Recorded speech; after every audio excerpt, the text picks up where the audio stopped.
जब आप लोगों के बीच में जा रहे हैं, क्या ऐसी चीजें हैं जो आप लोगों के बीच में रख रहे हैं? क्यों मतदाता आपके पक्ष में आपको वोट करे? देखिए, इसमें जो हमारे प्रधानमंत्री मोदी जी और योगी जी के नेतृत्व में जो विकास हुआ है, जो 4 लाइन हुए हैं, रेलवे का काम हुआ है और बहुत सारे विकास कार्य यहाँ पर हुए हैं, वो सब चीजें लेकर हम जनता के बीच में गए हैं और जनता वो स्वीकार कर रही है कि भाई ठीक है, हम लोगों ने जो वादे किए थे वो सब हमने पूरे किए हैं। तो ये हमारे मेन विकास ही है, हमारा मुद्दा है। विकास आपका मुद्दा है।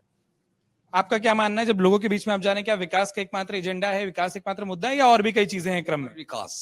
मोदी जी ने जो नारा दिया कि सबका साथ, सबका विकास, सबका विश्वास, वो हमारे एजेंडे में रहा, उसको हमने पूरा किया।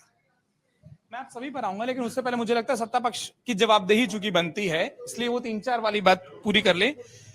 दो आपके साथी कह रहे हैं कि विकास का मुद्दा है और साथ में प्रधानमंत्री जी का नाम आ जाता है। क्या प्रधानमंत्री जी का नाम ज्यादा बड़ा है या विकास का एजेंडा ज्यादा बड़ा है जब आप लोगों के बीच जा रहे हैं?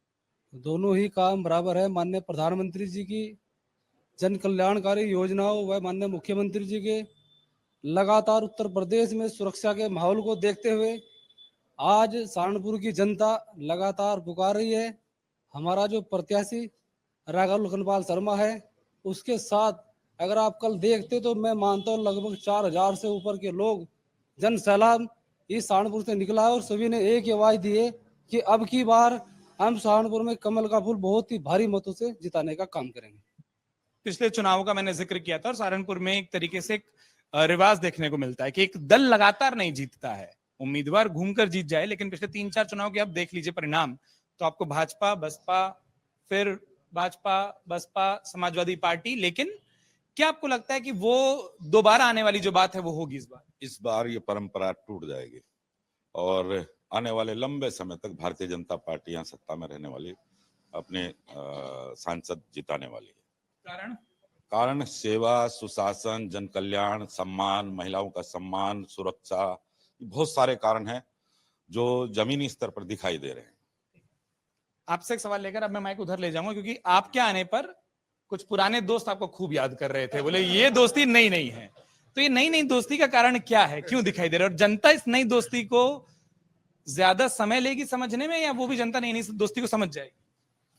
देखिए, आज देश के अंदर जो हालात हैं, प्रधानमंत्री नरेंद्र मोदी जी के सामने कोई व्यक्ति तो कोई विपक्ष का चेहरा नहीं है और जितनी सारी योजनाएं अभी हमारे भारतीय जनता पार्टी के जिलाध्यक्ष ने बताई है, आयुष्मान योजना हो, प्रधानमंत्री आवास योजना हो, बेटी बचाओ बेटी पढ़ाओ, तमाम योजनाएं ऐसी हैं जिसका आम जनता को, आम आदमी को लाभ मिल रहा है।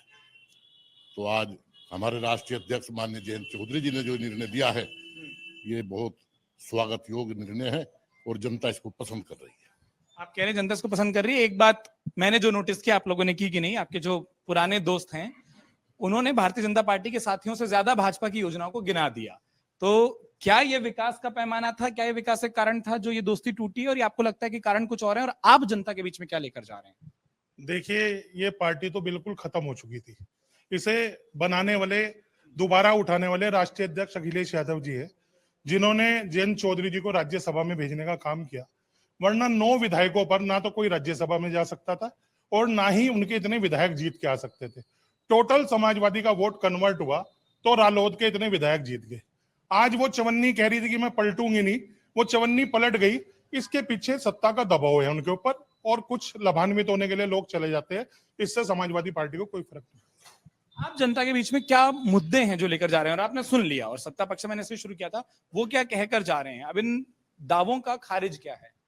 इस सरकार के अंदर किसान नौजवान बिल्कुल परेशान है, ना किसान को मूल्य मिल रहा है और ना नौजवान को नौकरी मिल रहा है। और नौजवान को नौकरी के नाम पर पेपर लीक और लाठी खाने का काम इस सरकार के अंदर हो रहा है, इसके अलावा कुछ नहीं है। ये सरकार बिल्कुल हर तरीके से फेल है और जनता इसका जवाब वोट के माध्यम से देने का काम, गठबंधन को वोट देने का काम करेगी और जिताने का काम करेगी। गठबंधन की बात करें तो गठबंधन से बात करना जरूरी हो जाता है, साथ से बात करना जरूरी होता है।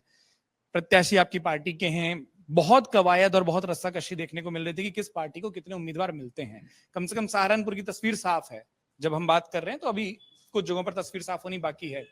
कितनी उम्मीदें हैं, और जो प्रत्याशी हैं मुझे लगता है वो सच में गठबंधन के प्रत्याशी हैं, क्योंकि वो इधर से भी प्रत्याशी रह चुके हैं, अब आपके प्रत्याशी।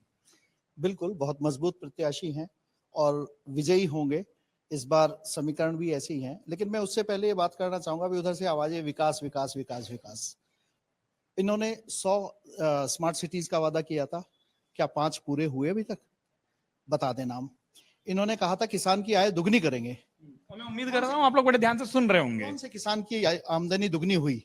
हाँ, अडानी अंबानी की आय कितने 100 गुनी दुगनी हो गई, वो भी बताने का कष्ट करें। भाजपा के चंदे में कितनी वृद्धि हुई, ये भी बताने का प्रयास करें। अगर वो बता सकें।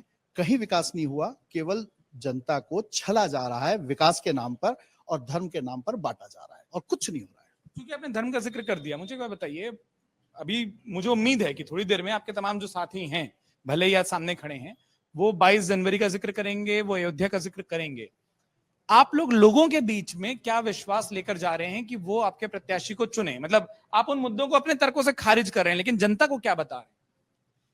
देखिए, आपने देखा होगा, मैं आपको एक उदाहरण दे रहा हूं कि राहुल गांधी जी ने 2 यात्राएं की।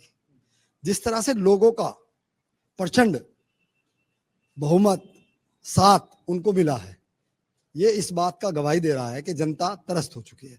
10 साल का कार्यकाल आप देखें, जितने जुमलेबाजी की थी, आप पहले दिन से ले लीजिए कि 15 लाख रुपए खाते में डाल देंगे। आप बता दीजिए 15 लाख रुपए कहाँ है? उसके बाद पेट्रोल डीजल, जब अगर 10 रुपए पेट्रोल डीजल पे बढ़ते थे तो लोग, ये भारतीय जनता पार्टी के लोग सड़कों पर आकर आंदोलन करते थे और कहते थे कि इसने कांग्रेस पार्टी ने लूट लिया है। 70 साल सत्ता में रहने के बावजूद भी केवल 400 450 रुपए सिलेंडर था। 70 साल रहने के बावजूद भी पेट्रोल और डीजल के दाम 65 रुपए 55 रुपए थे, और इनके 10 साल में यही दाम 100 रुपए पहुंच गए, और वही पेट्रोल उसका गैस का सिलेंडर 1100 रुपए पहुंच गया। जिस महंगाई की बात करते थे, आपके सामने है, जनता के सामने है, ये कोई मेरे कहने से नहीं होता। गैस का सिलेंडर का अगर रेट आपके सामने है कि 1100 रुपए, हमारे कार्यकाल में 450 रुपए था पेट्रोल डीजल का। अब आइए नौकरी की बात, हर साल कहते थे 2 करोड़ लोगों को नौकरी मिलेगी। आप अगर डाटा निकाल लें तो लगभग 8 करोड़ लोग बेरोजगार हुए हैं, क्योंकि प्राइवेट सेक्टर में लगातार चला गया। इनका मकसद केवल कुछ घरानों को लाभ पहुंचाने के लिए है। रही बात विकास की, विकास अगर क्या होता तो शायद जिस तरह से अभी इनका टिकट डिक्लेयर हुआ है, बहुत लेट, अभी तक भी बहुत सारी चीजें नहीं हुई है। अगर आप विकास के नाम पे मांग रहे होते तो बहुत उम्मीदों के साथ मांगते। लगातार जिस तरह से उस बात को छिपाने का काम कर रहे हैं, केवल धार्मिक भावनाओं को लेकर, विकास कहीं नहीं हुआ है। विकास होता तो दिखता आपको। अगर आप ये वीडियो YouTube पर देख रहे हैं तो हमारे चैनल को सब्सक्राइब करें और बेल आइकन को दबाना ना भूलें। अगर आप Facebook पर ये वीडियो देख रहे हैं तो हमारे पेज को लाइक करें।